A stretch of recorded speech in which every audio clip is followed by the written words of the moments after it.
আমি gate mail মতে আমরা কথার মধ্যে গেট মেল না করা আমি বুঝলাম না আমরা আমরা আমি আমি কি আজ গেট মেললাম তো আমরা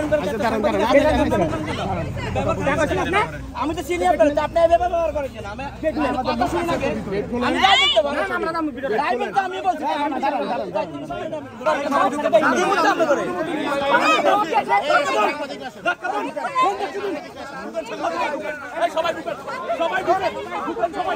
সবাই সাহস ঢুকতে দেয় না ওরা গেটে আমরা আসছি আমাদেরকে ঢুকতে দেয় না আমাদের বাচ্চা মারা গেছে ওরা আমাদের কোনো কিছুই করে না আবার ঢুকতেও দেয় না কেন ঢুকতে দিচ্ছে না আমরা আজকে ওনাদের সাথে দেখা করতে চাইছি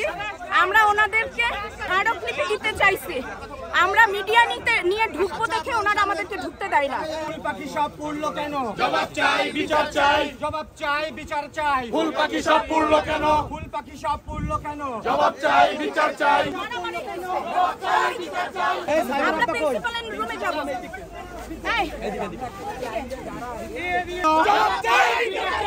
জবাব চাই বিচার চাই ফুল পাখি সব পড়লো কেন ফুল পাখি সব পড়লো কেন জবাব চাই বিচার চাই জবাব চাই বিচার চাই ফুল পাখি সব পড়লো কেন সুষ্ঠু তদন্ত করে নিশ্চিত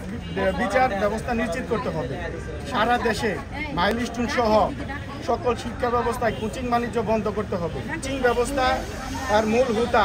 স্কুল শাখার প্রধান শিক্ষিকা মিস খাদিজা আক্তারকে 72 ঘন্টার মধ্যে অপসারণের আলটিমেটাম ছিল সেটা আমরা এখনো কোনো নিউজ পাই নাই স্কুলের সিসি ক্যামেরা ফুটেজ আমাদের দেখানোর কথা ছিল সেটাও আমাদের দেখায় নাই বিমান বাহিনীর প্রশিক্ষণ বিমান জনবিহীন এলাকায়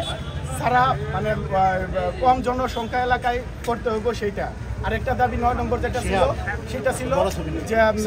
শিক্ষক কর্তৃক শহীদ পরিবারের গার্ডিয়ানরে হেনস্থা করার যে শিক্ষক করছে তার অপসারণ দাবি করছিল তার নাম হলো টিটু শ্রী কুমার টিটু।